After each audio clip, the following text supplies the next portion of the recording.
Shalom, assalamu alaikum.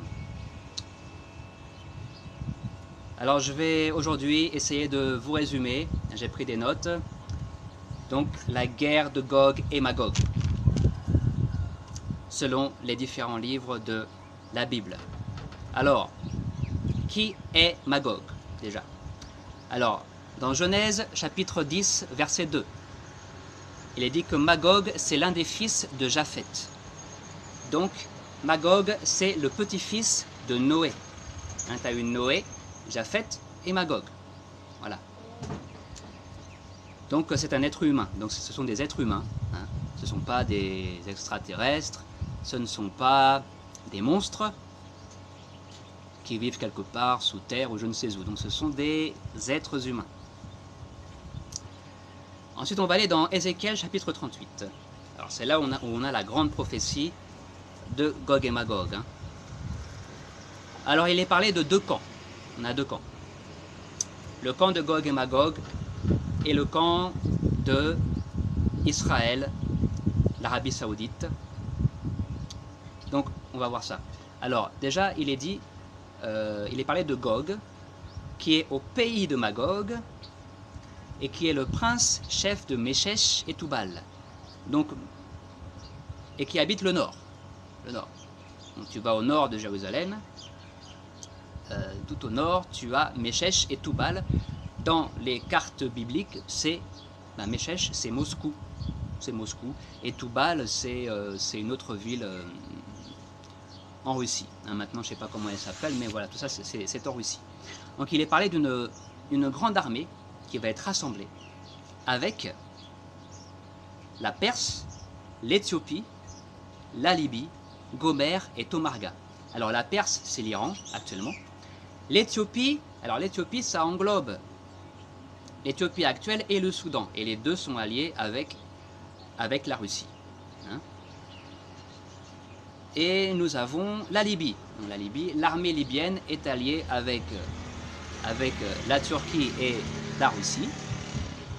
Tandis que bon, le gouvernement, on ne sait pas trop, est allié plus avec la France et voilà, et les États-Unis. Après, il est parlé de Gomer et Togarma. Alors, il paraît que c'est la Turquie, hein, ça correspond à la Turquie. Et c'est la première fois dans l'histoire de l'humanité qu'on a une alliance entre la Russie, entre l'Iran, entre la Turquie, l'Éthiopie, le Soudan. C'est la première fois depuis il y a à peu près 2500 ans que cette prophétie a été faite dans Ézéchiel 38. Donc c'est la première fois dans l'histoire qu'on a cette alliance-là. Et que donc cette guerre de Gog et Magog est possible maintenant. Il est dit beaucoup de nations seront avec toi. Il est dit que Gog viendra du nord et il va avec ses armées couvrir le pays. Couvrir le pays. Donc ils vont descendre, ils vont couvrir la Syrie. Parce que Israël, ça va depuis l'Euphrate jusqu'au Nil, donc ils vont couvrir tout le Moyen-Orient, la Syrie, ce qu'on appelle le Cham, la Palestine, Israël, etc. Hein, l'Irak, l'Arabie aussi à mon avis. Voilà. Et quelque chose maintenant au niveau de Magog, qu'il faut savoir. Donc, au niveau géographique, c'est la Russie. Mais maintenant au niveau ethnique, c'est la Chine. Parce qu'à l'époque où la prophétie a été faite, et même si vous suivez les migrations des descendants de Magog, qui était ce fils de Japheth, fils de Noé, vous verrez que les descendants de Magog aujourd'hui, c'est les Chinois. Pour vous résumer. Et c'est les Chinois qui, à l'époque d'Ézéchiel, habitaient le nord, qui habitaient la Russie. Mais il y a eu des guerres, vous savez, il y a des guerres, les peuples bougent, les peuples changent. Donc quand on étudie les prophéties bibliques, il faut savoir ça aussi, il faut avoir ça en tête. Les peuples migrent, n'est-ce pas? Donc quand vous lisez par exemple l'Égypte, oracle sur l'Égypte, qui sont aujourd'hui les descendants des Égyptiens du temps de la Bible, c'est pas ceux qui habitent en Égypte en ce moment. ce sont les Africains qui ont migré au Congo, au Sénégal. Quand on parle d'Israël, qui sont les descendants aujourd'hui des 12 tribus d'Israël. Les Juifs, Juifs ça veut dire descendants de Juda.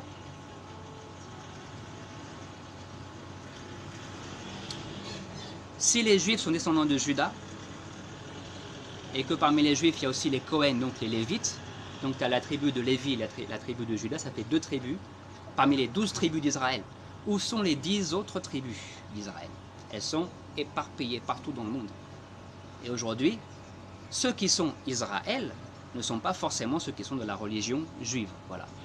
Désolé pour ceux qui le savent, mais bon, il y a beaucoup qui ne le savent pas. Il faut le rappeler à chaque fois, à chaque fois, à chaque fois. Hein? Voilà, donc il y a beaucoup de gens aujourd'hui qui ont migré dans le pays qui s'appelle l'État d'Israël, fondé en 1948, mais qui ne sont pas descendants d'Abraham, Isaac et Jacob. Donc ils ne sont pas descendants des Israélites, qui sont des convertis au judaïsme, ce qui est autre chose. Voilà. Et la plupart des Israélites aujourd'hui ne savent même pas qu'ils sont Israélites, qui descendent des Israélites, et la plupart sont des musulmans ou des chrétiens. Éparpillés dans toutes les nations de la terre. Voilà, donc maintenant il y a un autre camp dans cette guerre de Gog et Magog, et on va voir ça. Donc, il est dit que Gog va monter contre les montagnes d'Israël, où il y a un peuple rassemblé d'entre beaucoup de nations qui vit en sécurité. Il est parlé d'endroits désolés, qui sont maintenant habités, contre un peuple rassemblé d'entre les nations, ayant obtenu des bovins et des biens. Donc maintenant, il y a 2 interprétations là-dessus. Donc, c'est valable avec l'État d'Israël, qui est effectivement un peuple qui était avec des endroits déserts, désolés, maintenant qui ont refleuri, qui sont repeuplés, etc. Et il y a des endroits qui sont donc habités maintenant, et par un peuple qui est rassemblé entre les nations, par les Juifs qui sont retournés depuis 1948 pour habiter là-bas. Et qui ont obtenu des bovins, oui, un peu, mais pas trop, mais oui, des bovins et des biens, oui, beaucoup de biens aussi, voilà. Parce que c'est un peuple qui s'entraide. Hein. Des fois, il faut qu'on prenne exemple sur eux. Hein. Les Juifs s'entraident. Ça, c'est bien. Hein. Nous, on a perdu ça, nous, en Afrique. Hein. Bon, bref. Alors maintenant, il y a une autre lecture de ce passage. Donc, il y a des gens qui nous expliquent qu'en fait, il s'agit des États-Unis d'Amérique. Voilà, que quand il est parlé des montagnes d'Israël, d'endroits désolés qui sont maintenant habités, un peuple qui vit en sécurité. Il est parlé de villages qui n'ont pas de murs, qui n'ont pas de murs de protection. Tu vois, comme les villages dans l'ancien temps qui étaient, tu vois, fortifiés. Tu avais des forts, tu vois, qui étaient des habitations qui n'ont pas de forts, qui n'ont pas de... Des gens qui se rassemblaient donc entre toutes les nations, ça correspond bien au cas des États-Unis, et qui ont obtenu des bovins, Buffalo soldier, dread like a rasta, des cow-boys, hein, les cow-boys, voilà, les westerns mec, voilà mec, tu vois. Donc alors j'ai regardé la production dans le monde des bovins, hein, la production bovine. Les États-Unis sont numéro 4, après l'Inde, le Brésil et la Chine. Israël est seulement numéro 43. Hein, c'est pour ça que, voilà, c'est vrai que ça... Voilà. Ethniquement et prophétiquement, c'est plus les États-Unis d'Amérique. Hein. Il faut dire que aussi, alors, Israël est en Amérique. Et ouais. Parce que vous avez eu une migration des 10 tribus d'Israël en Europe. Il y en a partout dans le monde, d'accord, mais en Europe, tu as eu une grosse migration. En Angleterre, en France, notamment. Et parmi les Pilgrims, les Quakers, les Pilgrims, ceux qui sont partis, qui ont fui la persécution de Rome pour vivre leur foi chrétienne libre, eh bien, il y avait ces descendants des Israélites. ils ne savaient pas, hein, parce que bon, bien sûr, les prophéties bibliques ont dit qu'Israël allait perdre son identité. Mais quand tu regardes l'histoire, tu analyses tout ça, les déplacements des populations, les migrations, etc., tu vois qu'en fait, oui, les Français, les Anglais et les autres qui ont, les Danois, Dan, la tribu de Dan, Danish, Dan, tribu de Dan d'Israël aussi, ce sont des descendants des Israélites, en fait, qui ont immigré aux États-Unis, à ce qui est devenu plus tard les États-Unis d'Amérique aussi. Avant eux, il y avait les Indiens, et parmi les Indiens, il y avait beaucoup d'Indiens, ce qu'on appelait les Indiens blacks. Et ces Indiens blacks, c'était des Israélites, mais qui avaient migré bien avant eux, qui avaient migré depuis l'invasion d'Israël par les Babyloniens, en l'an moins 600 à peu près. Voilà, il y a à peu près 2500, 2600 ans, ils ont immigré pour fuir l'invasion des Babyloniens, donc la première déportation d'Israël. Eux, ils ont fui, tac. Et alors, il y a une partie qui a fui en Afrique, une partie qui a fui en Europe, et une partie qui a fui aux États-Unis, enfin aux États-Unis, en Amérique, ça ne s'appelait pas comme ça à l'époque, et voilà. Et quand Christophe Colomb, il est parti en Amérique, il a pris avec lui des interprètes juifs qui parlaient l'hébreu. Pourquoi? Pour dialoguer avec les Hébreux, les Indiens, soi-disant Indiens d'Amérique, qui sont en fait des Hébreux blacks, établis là-bas depuis longtemps, et qui parlaient l'hébreu, et qui pratiquaient toujours le Shabbat, et qui pratiquaient les 10 commandements. Hein, c'est qui le grand esprit qui... Hein, c'est le Dieu de la Bible, c'est le même. Et oui. Donc voilà, il n'y avait pas... Bon, parmi les Indiens, n'est-ce pas, il n'y a pas que des Israélites là-bas, ok? Mais il y avait énormément d'Israélites qui étaient là-bas, et il n'y a pas que Christophe Colomb, il y a d'autres voilà, explorateurs qui sont partis là-bas, qui ont constaté que il y avait cette pratique de la Torah parmi certaines tribus. Voilà. Et après cela, il y a eu aux États-Unis la migration des Noirs d'Afrique, ces Noirs qui étaient aussi des Israélites et qui ont réalisé la prophétie qui a été donnée à Abraham, que ton peuple sera déporté pendant 400 ans dans un pays étranger, par bateau, dans Deutéronome 28, par bateau, avec des fers, etc. Et ça, ces gens-là, ce sont les descendants des Israélites. Et c'est ce que les Rastas, ils enseignent dans les Caraïbes. Il y a longtemps, les Rastas enseignent ça. Hein, tu as beaucoup de mouvements hébreux blacks aux États-Unis qui savent ça et qui enseignent cela, n'est-ce pas? Voilà, donc ça c'est au niveau voilà, historique, n'est-ce pas? Hein? Aucune glorification dans la chair, parce qu'il y en a tout de suite, ah mais les gens ils se glorifient dans la chair. Non, non, mais c'est juste historique, mec. On analyse les prophéties, les peuples, les migrations des peuples, et ce que dit la Bible sur les événements de la fin des temps. Hein? Bon, maintenant, j'en suis où? Donc il est dit ensuite, dans Ézéchiel 38 toujours, que Sheba et Dédan, donc ça correspond à l'union des pays arabes, hein, tu vois l'Arabie Saoudite, Oman, Bahreïn, tout ça. Les marchands de Tarshish, donc Tarshish ce serait l'Angleterre, l'Espagne, je sais pas, moi je pense que c'est l'Angleterre, hein, parce que j'ai compris. Bon. Tarshish et ses jeunes lions. Les lions, donc le lion est symbole aussi de l'Angleterre, le lion symbole aussi les jeunes lions en Angleterre, c'est donc le Canada, les États-Unis, l'Australie, n'est-ce pas? Ils vont reprocher à Magog, ils vont dire à Gog, es-tu allé prendre un butin, emmener de l'argent et de l'or, des bovins et des biens? Et il dit que cela se fera lorsque Israël habitera en sécurité. Voilà, Israël habitera en sécurité. Et les gens, ils vont se douter de rien en fait. Ils vont se douter de rien, ils vont être endormis, ça va leur tomber dessus comme ça. Les Américains, ça va leur tomber dessus comme ça, voilà. Et on verra tout à l'heure hein, que dans l'Apocalypse, ça correspond à la chute de Babylone, la destruction de Babylone. Babylone la grande, prostituée. Maintenant, il faut savoir que Israël a aussi une signification spirituelle.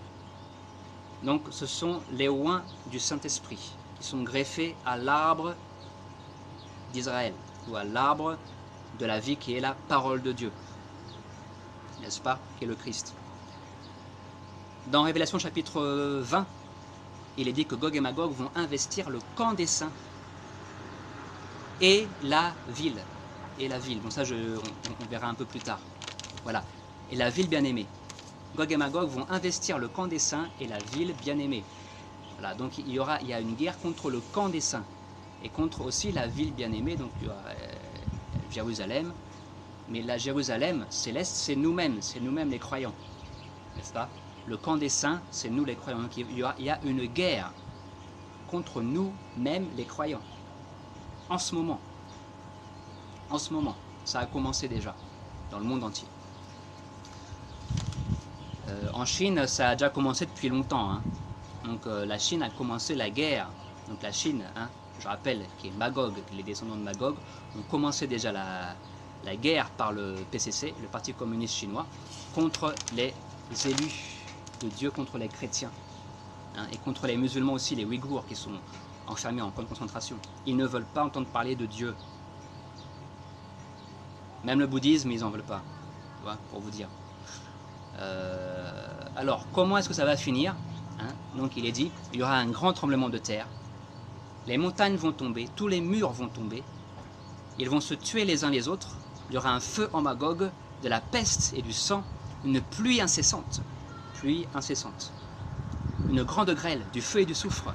Le feu et du soufre, ça me fait penser à la bombe atomique, hein, ces armes nucléaires qu'on a, les missiles thermonucléaires. Une grande grêle, alors là, il y aura des grêlons très forts, la nature va se déchaîner. Des pluies incessantes, vous savez, il y a des prophéties de saints bouddhistes qui ont parlé de 7 jours de pluie incessante en Thaïlande, que ça va inonder tout Bangkok, Pattaya, tout ça, et qu'il va rester qu'une petite partie de la Thaïlande, celle où j'habite en ce moment. Voilà, donc il y aura un feu en Magog, la peste et le sang, voilà. La peste, hein, on est en plein dedans. Et donc c'est la même guerre qui est décrite aussi dans le livre de Daniel, chapitre 11, verset 40. Alors, il nous est dit quoi dans Daniel? Que provoqué par le roi du Sud, le roi du Nord, avec une grande armée, des chariots, des cavaliers, de nombreux bateaux, il va entrer dans les pays, envahir. Il entrera dans le pays glorieux, Édom, Moab, Ammon vont lui échapper, donc ça ce serait la Jordanie. Il va envahir l'Égypte pour son or, son argent et ses choses précieuses. Et pour moi l'Égypte, ça ne veut pas dire seulement l'Égypte géographique, mais aussi toute l'Afrique, puisque les descendants, donc comme je disais, des Égyptiens, de l'Égypte antique, sont aujourd'hui les Noirs d'Afrique subsaharienne. Et sur leur terre, il y a énormément d'or, d'argent, de choses précieuses, convoitées par ces bandits, hein, de colons, mais aussi convoités par les Chinois. Qu'est-ce que font les Chinois en Afrique, hein, regardez qu'est-ce qu'ils font. Ils convoitent l'or, l'argent, les choses précieuses. Voilà. C'est pour ça qu'ils sont en train d'endetter la Tanzanie, l'Éthiopie, plein de pays, voilà. Donc les Chinois et les Russes sont en train d'envahir l'Afrique économiquement. Il est dit que les Libyens et Éthiopiens seront à ses pieds, exactement comme dans la prophétie de Ézéchiel. Donc on voit que c'est la même chose, Daniel 11 et Ézéchiel 38, on parle de la même chose. Il est dit, des nouvelles de l'Est et du Nord vont le troubler. Il ira avec une grande furie pour détruire et tuer beaucoup. Il plantera son palais entre les mers, dans la sainte glorieuse montagne. Il arrivera à sa fin, personne ne va l'aider. Maintenant, il est dit que ce roi-là, Gog, dans Daniel, il est dit aussi qu'il habite une forteresse et qu'il va adorer le Dieu des forteresses. Maintenant, il me semble bien que le seul chef d'État qui habite une forteresse, c'est Poutine, qui règne depuis le Kremlin. Le Kremlin, c'est une forteresse, comme décrit dans le livre de Daniel chapitre 11. Voilà, donc Poutine et Gog. Actuellement, hein, bon, s'il est remplacé par quelqu'un d'autre, ce sera lui, Gog. Hein, on verra qui, à ce moment-là, sera au Kremlin. À mon avis, ce sera Poutine. Après, on verra. Ensuite, maintenant, on va aller dans Zacharie, chapitre 12. Donc, il est dit que Jérusalem, et c'est ce qui se passe actuellement, c'est devant nos yeux, maintenant, et Jérusalem sera une coupe d'étourdissement pour tous les peuples alentours. Ce sera une pierre pesante pour tous les peuples. Les nations de la terre s'assembleront contre elle, ils seront meurtris et seront détruits, et il y aura un grand deuil à Jérusalem.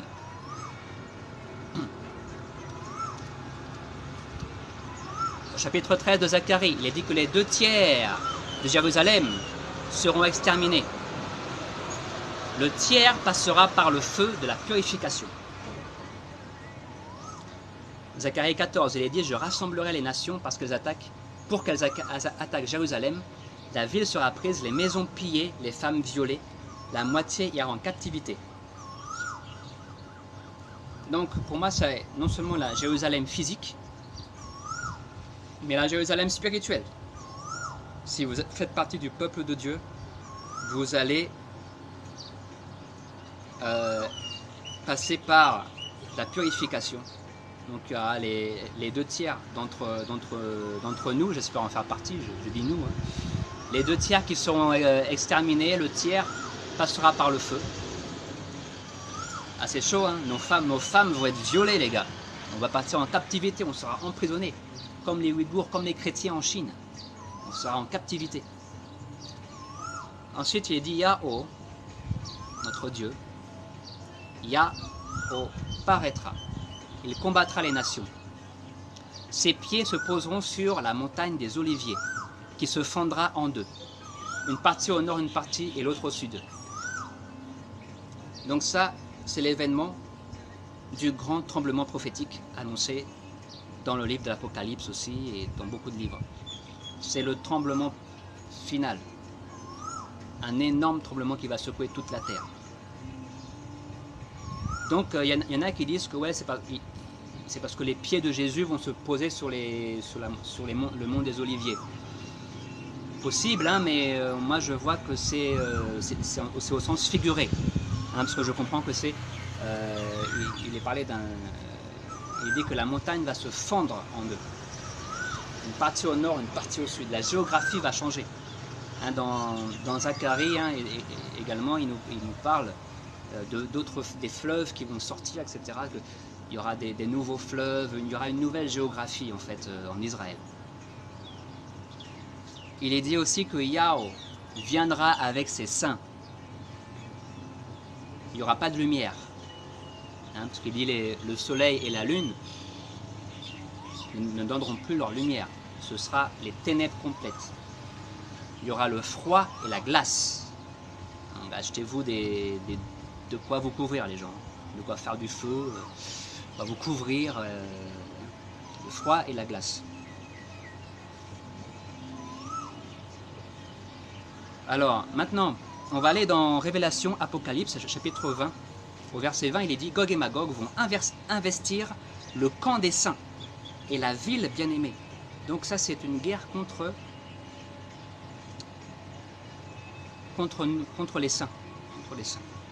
Voilà. Et la ville bien-aimée, qui est, pour moi, c'est plus une guerre contre les croyants que contre la Jérusalem qu'on voit. La Jérusalem physique, en Israël. Mais il est dit, mais un feu descendit du ciel et les dévora. Donc un feu, le même feu hein, qu'on a lu précédemment dans Ézéchiel, chapitre 38 et 39. Le feu, le soufre, va descendre et les dévorer. Et maintenant, c'est le même événement que Apocalypse, chapitre 19. Parce qu'Apocalypse 19 nous parle du combat entre la bête, qui est le gouvernement mondial, les rois de la terre, qui vont se rassembler, faire la guerre au Christ et à son armée. Ils vont faire la guerre à nous-mêmes, les enfants de Dieu. Et il est dit que la bête sera jetée dans l'étang de feu et de soufre. Le feu et de soufre, exactement comme Ézéchiel nous dit que le feu et le soufre vont pleuvoir sur ces nations. Et Gog et Magog seront détruits. Il est dit que les oiseaux vont manger leur chair. la chair des rois et des chefs militaires. Ça, c'est dans Apocalypse. Et dans Ézéchiel chapitre 39, verset 17, il est dit la même chose. Il est dit, dis aux oiseaux, dis aux bêtes, rassemblez-vous, mangez la chair des héros, des princes de la terre, des cavaliers, etc. Donc c'est le même événement.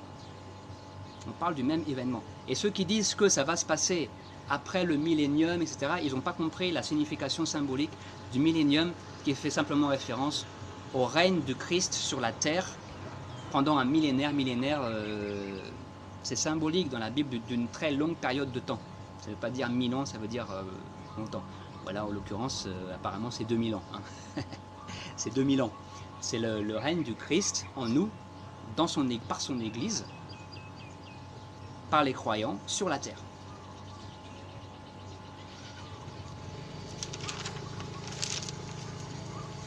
Dans Matthieu chapitre 24, verset 28, il est dit, le Christ parle de ça aussi, puisqu'il a dit, quelque lieu que soit le cadavre, là aussi s'assembleront les aigles. Donc il parle de ça, de cette guerre, où il y aura des cadavres et les aigles vont les bouffer. Donc il fait référence à ça, le Christ, quand il dit, quelque lieu que soit le cadavre, là aussi s'assembleront les aigles. Il fait référence aux prophéties d'Ézéchiel. Donc on voit que c'est un complot mondial. Il y a un complot mondial contre les saints, contre le camp des saints, par le gouvernement mondial, par le nouvel ordre mondial. Le Christ parle aussi dans Matthieu 24 de l'abomination de la désolation établie en un lieu saint. Donc, l'abomination de la désolation, c'est la synagogue de Satan, ceux qui se disent juifs mais ne sont pas juifs, dans Apocalypse chapitre 2, 9 et 3, 9, qui sont les sionistes, en fait, les sionistes, qui vont s'établir, qui vont établir leur faux temple dans un lieu saint, à Jérusalem. Ils vont construire leur faux troisième temple. Donc ça c'est la partie, on va dire, l'accomplissement physique, littéral. Maintenant, il y a un accomplissement spirituel, puisque nous savons que le vrai temple, c'est le corps humain. Le vrai lieu saint, c'est le corps humain. Et nous sommes le temple de Dieu. Ta glande pinéale, mec. Ta glande pinéale. Attention à ta glande pinéale. Leur truc là, hein. T'as compris? Et donc, l'abomination de la désolation, eh bien, c'est qui change l'ADN, qui vous relie à l'intelligence artificielle. Donc ça, et puis tout ce qui sont aussi, toute la technologie de la marque de la bête, tout le package de la marque de la bête qui va changer l'ADN. C'est l'abomination de la désolation. Et il dit, quand vous voyez ça, établi dans un lieu saint, dans le corps humain, quand il commence à imposer ça aux gens, il est dit, fuyez.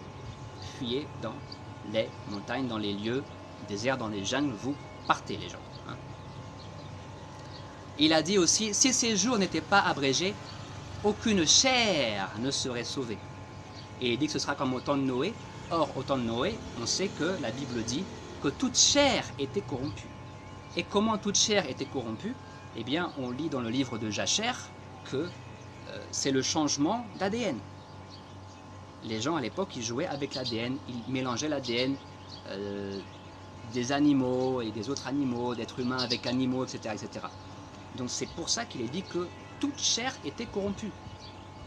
Même les animaux étaient corrompus à l'époque de Noé. Et là, c'est maintenant le temps où ils font la même chose, ils imposent la corruption de toute chair avec ces injections, de cette thérapie génique. Hein. Donc il y a un changement génétique, d'accord, qui est en train de se faire, comme au temps de Noé. Maintenant, on va parler un peu du dragon de l'Apocalypse. Donc, le dragon de l'Apocalypse, ça a plusieurs significations. Donc, déjà c'est Satan, parce que Satan c'était un séraphin, donc c'était un serpent de feu, et donc c'était un dragon de feu, et avec ses anges, donc ce qui sont d'autres reptiliens dragons de feu. Et maintenant, il a des suppôts sur Terre qui sont les sionistes, n'est-ce pas? Donc c'est d'un côté tu as toute la cabale sioniste, Illuminati, etc. Et aussi, c'est le symbole de Gog et Magog de la Chine. N'est-ce pas? Donc, pour moi, toutes les interprétations sont valables et se réalisent. Maintenant, quand il est parlé du gouvernement mondial, il est dit que le dragon va donner son pouvoir à ce gouvernement mondial, à cette bête, dans Apocalypse chapitre 13. Donc, on voit que la Chine donne le pouvoir au gouvernement mondial. La technologie, le pouvoir, l'argent, voilà, et finance. Les sionistes, ok, les sionistes aussi, voilà, ils sont dans la partie, ils organisent tout ça.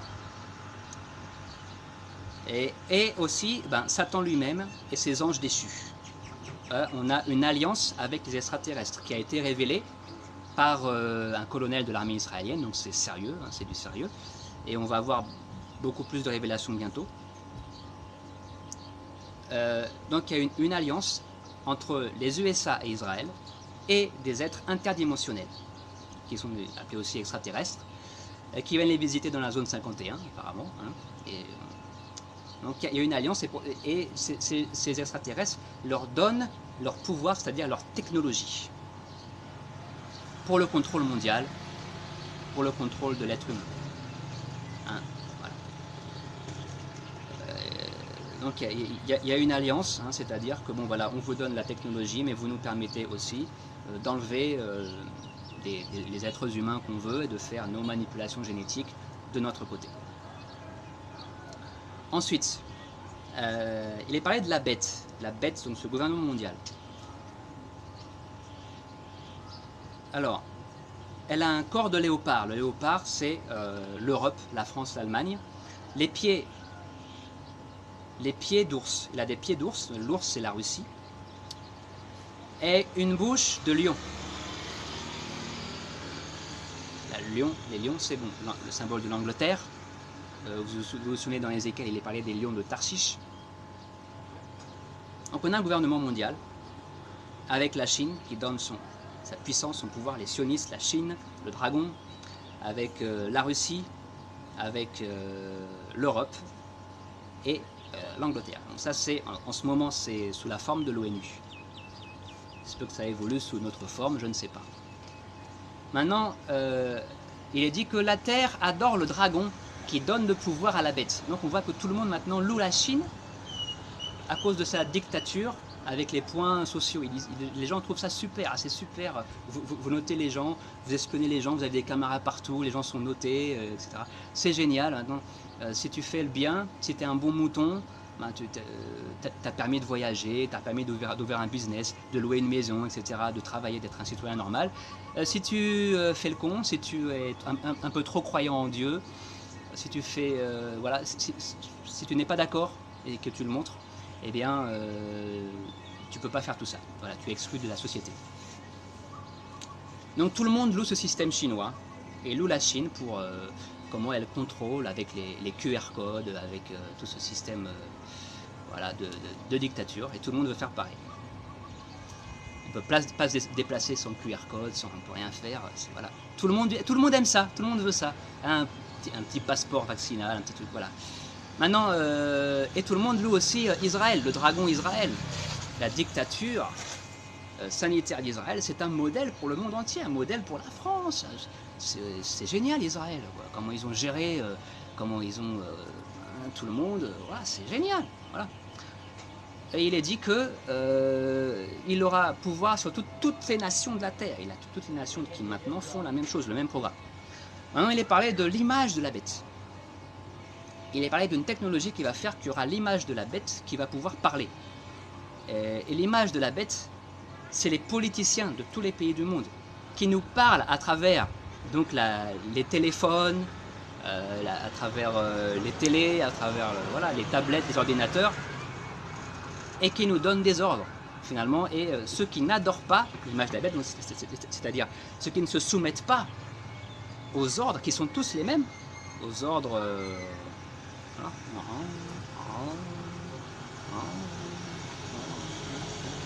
aux ordres, hein, ceux qui ne se soumettent pas, eh bien, seront mis à mort.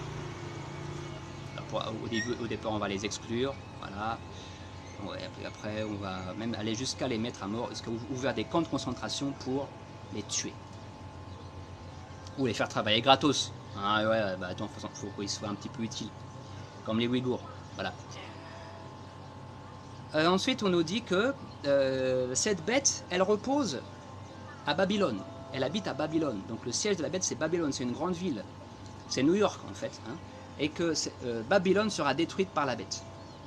C'est-à-dire, bon, la Russie, le dragon, vont se retourner contre les USA, qui est le siège de la bête, de l'ONU, qui est le siège de tout ça. Et c'est depuis Babylone qu'est organisée toute cette mafia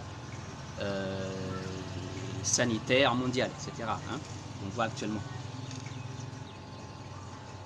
Maintenant, pourquoi est-ce que, vite fait, de mon avis, pourquoi est-ce qu'ils vont se retourner les uns contre les autres? Pourquoi est-ce qu'ils vont déjà s'allier pour contrer les États-Unis? Parce qu'en fait, ils se sont alliés, ils se sont mis d'accord pour faire ce hoax que l'on connaît depuis l'année dernière, pour mettre en place leur dictature mondiale. Mais le problème là-dedans, c'est que chacun veut être le chef. Chacun veut dominer la partie. C'est là où est le problème. Leur gouvernement mondial ne pourra pas marcher parce que chacun veut contrôler la partie. Tu vois, chacun veut écraser l'autre. L'Europe, les États-Unis veulent écraser la Russie et la Chine. La Chine veut s'imposer à tout le monde. Et même la Russie et la Chine, ils vont finir par se tirer dans les pattes les uns les autres, même avec l'Iran et la Turquie, etc., puisqu'ils ont des différends. Tout le monde veut être le chef. Erdogan veut être le chef, il veut être le calife. Il veut être le calife, le nouveau calife d'un État musulman international. Et voilà, il délire comme ça le mec. Poutine veut aussi le retour de l'URSS et puis plus il veut dominer le monde lui aussi et la Chine aussi. Hein, donc ils vont se tirer dans les pattes. Donc au départ ils vont s'allier comme ils sont déjà alliés maintenant.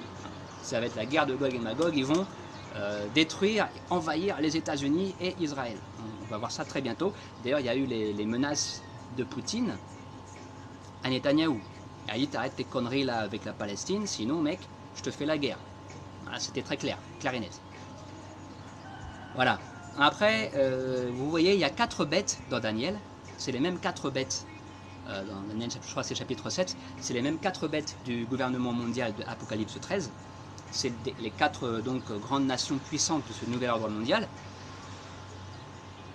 Et on a aussi, il est parlé de 4 créatures vivantes qui sont autour du trône de Dieu. Et il s'agit de quoi? Des élus du monde entier qui sont oppressés par ces nations-là. C'est les élus qui sont parmi ces nations, qui sont eux les 4 créatures vivantes, n'est-ce pas? Et qui vont hériter la terre. Maintenant, je vais parler un peu du Coran.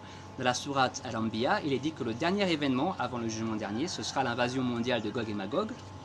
Il est dit que la grande terreur ne va pas affliger les élus, ça c'est positif, que les élus à cette époque-là seront gardés par des anges. Les anges vont descendre pour garder les élus. Le jour où le ciel, il est dit le ciel sera plié comme un rouleau de livres, comme un rouleau. Et la création sera recommencée et les justes vont hériter la terre. Voilà, c'est ce que je voulais finir par ça. Le Coran qui cite la Bible qui dit aussi que les justes vont hériter la terre indéfiniment, indéfiniment, indéfiniment, indéfiniment après cela. Comme le dit aussi le livre d'Enoch. Voilà. Voilà, bon ben, je vous ai résumé un petit peu tout ça. Maintenant, partagez vos réflexions, etc. Et puis je vous dis, je vous rappelle, prions, prions, prions, et je vous dis, résistons, ne permettons pas à notre temple humain, nous sommes le camp des saints. Chaque homme sur terre est le calife de Dieu, n'est-ce pas? Le représentant de Dieu, le temple de Dieu.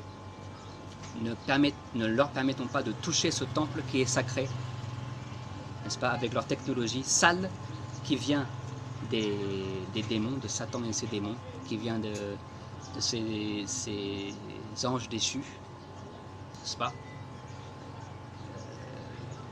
Donc ne leur permettons pas de toucher à notre corps. Restons saints comme Dieu est saint. Et que Yahweh notre Elohim vous garde au nom de Yahushua HaMashiach. Amen.